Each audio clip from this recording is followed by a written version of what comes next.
Hey guys, welcome back to our channel. In this step-by-step tutorial, we're going to be talking about deleting your search history or browsing data in the Microsoft Edge web browser. It is super simple, guys.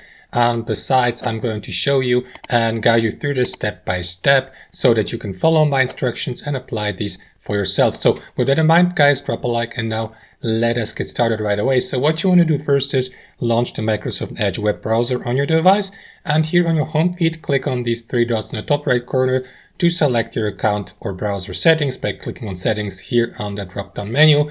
And inside your browser settings, head over to privacy, search and services here on the left sidebar. And here to the right, you will see that option, clear browsing data, clear history, passwords, cookies, and more from this profile. So what you want to do is click on that with your left mouse. And next, here to the right, click on choose what to clear. A window like that will pop up for you, where you will be given the opportunity to select your time range. Like for example, you can decide or choose to delete the browsing data from the last 24 hours, the last week, the last month, or the entire data by selecting all time. Below, you can also select which aspects or parts of your browsing data you would like to delete, like the search history or the download history or the cookies, the cached images and files, and so on and so forth. So once you've made your selection, guys, click on Clear Now at the bottom, and Microsoft Edge will instantaneously delete your selected or even the entire browsing data, including the search history. And that's all to it. As you can see, super simple. Hope you enjoyed the video, got some real value from it,